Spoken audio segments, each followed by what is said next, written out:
All right, let's dive right into this explainer.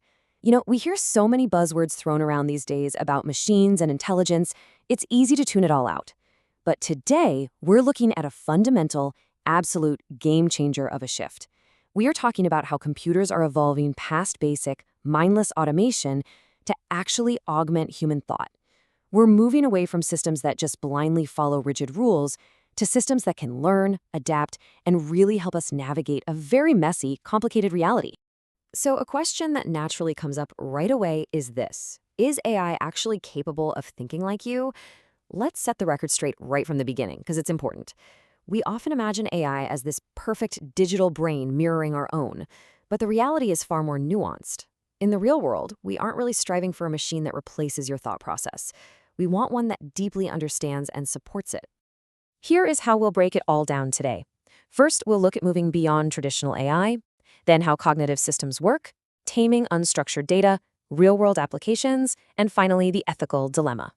Okay, part one, beyond traditional AI. Let's clear up a massive misconception right out of the gate. What are we actually talking about when we say cognitive computing? Well, the crucial point here is that unlike traditional rules-based algorithms, cognitive systems use computerized models to simulate the human thought process in complex situations where answers might be totally ambiguous. They are specifically designed to augment, not replace, human decision-making. Think about it. Traditional systems freeze when they hit ambiguity. Cognitive systems are built for it. They use machine learning and natural language processing to simulate how you and I reason through a problem where there just isn't one perfect answer. They essentially become your intelligent assistant, giving you the insights you need so you can confidently make the final call. To put it plainly, while traditional AI bridges gaps to automate specific tasks really quickly, cognitive systems handle open-ended problems to help you make better, more informed decisions over time. If you have a narrow problem with a clear mathematical answer, standard AI is fantastic. It's all about speed and automation. But if your problem requires context, nuance, and highly accurate recommendations drawn from a bunch of different sources, that's exactly where cognitive computing steps in and augments what you can do. I love this classic quote from IBM. It honestly hits the nail on the head. If an AI is a GPS that can provide the fastest route between A and B, a cognitive computer is more like a travel guide. This brilliantly illustrates the difference. The AI finds the absolute quickest path, purely mathematically speaking. But the cognitive system, it learns your preferences, it checks the weather, it asks questions like, do you like mountains? Are you traveling with kids? Then it suggests the scenic route. It's interactive and it is heavily contextual. Moving right along to section 2, how cognitive systems work. Let's literally look under the hood and see exactly how these machines process all this information.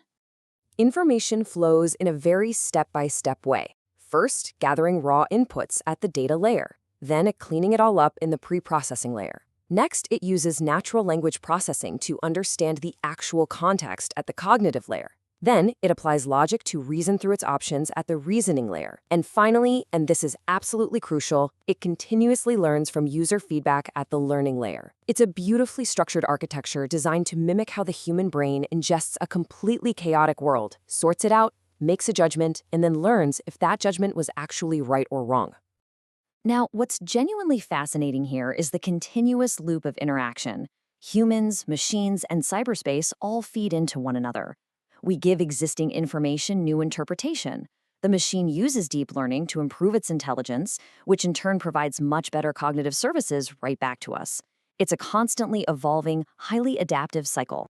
Section 3, taming unstructured data. Let's transition to the massive business black hole that makes this technology so desperately needed today. Get this, a staggering 80% of enterprise data is unstructured. 80%. Leaving only 20% as structured data. Just think about that for a second.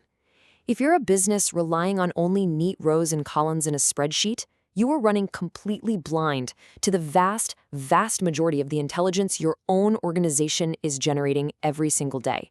Because this data doesn't fit into those neat little spreadsheets.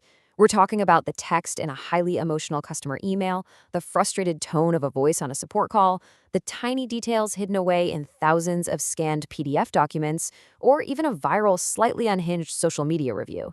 Traditional databases literally can't read these, but cognitive systems can. They read, they listen, and they comprehend the messy human context to find the patterns hidden underneath it all. All right, section 4, Real-world applications. Let's see how taking all this unstructured chaos and turning it into clarity actually plays out in the real world. Take healthcare, for example. We're seeing systems like HealthTap's Doctor AI draw from 105,000 physician notes to prioritize patient symptoms, directly augmenting doctor diagnoses. I mean, imagine a human doctor trying to cross-reference your symptoms with over 100,000 historical physician notes while you're sitting right there in the exam room. It's physically impossible. But a cognitive system ingests that massive amount of unstructured data instantly, presenting the doctor with a highly accurate foundation to make their final diagnostic decision. It frees them up to focus on what matters, actual patient care. And the cross-industry impact is huge. In customer service, contextual chatbots like Mitsuku are completely transforming support with natural, flowing conversations. Over in finance, cognitive computing is detecting these incredibly subtle, hidden fraud patterns in unstructured logs, stuff that normal rules-based systems would completely miss.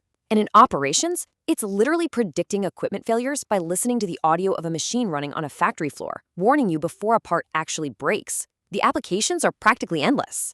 Section 5, the ethical dilemma. Because obviously, as we empower machines to mimic our reasoning, we have to seriously examine their moral boundaries. Researchers at the Ash Center developed what they call the Ethical Moral Intelligence, or EMI, framework. It evaluates AI models across 4 dimensions: moral expertise, sensitivity, coherence, and transparency. They use this to test if models like Claude, GPT, Llama, and DeepSeek can actually be trusted as ethical agents. Because, look, these systems are increasingly advising humans on complex, highly ambiguous problems. So we really have to know, how do they handle moral dilemmas? Are they sensitive to the heavy weight of a difficult decision? And most importantly, are their answers even coherent? When researchers put both humans and AI through a series of tests requiring terrible, tragic choices, the data revealed something fascinating. By looking at how they navigated tragic trade-offs, taboo decision patterns on routine decisions, it highlighted exactly how an artificial system processes a moral trade-off compared to a vulnerable, empathetic human being. The study objectively points out what they brilliantly call the crocodile tears discrepancy. AI models easily generate text recognizing tragic trade-offs as difficult, perfectly mimicking human empathy. But then they exhibit a greater, rigid certainty than humans when actually choosing between conflicting sacred values. So they say, oh, this is a very difficult and tragic choice, but then make their decision with cold, mathematical precision. Actually, scratch that. It's not just rigid. This gap between reported difficulty and decisive action undermines the system's trustworthiness because they completely lack the emotional weight that humans carry. And so, as cognitive systems continue to evolve from simple automation to complex augmentation, this is the profound question we all must ask. Can we truly trust AI models with tragic moral trade-offs when their ethical intelligence completely lacks human vulnerability? Look, these tools are incredibly powerful for taming unstructured data and giving us the scenic route rather than just the fastest path. But as we integrate them deeper and deeper into our lives, we have to remember they can simulate our thought processes, but they do not share our humanity. Thanks so much for joining me on this explainer today. Keep questioning the technologies shaping our world.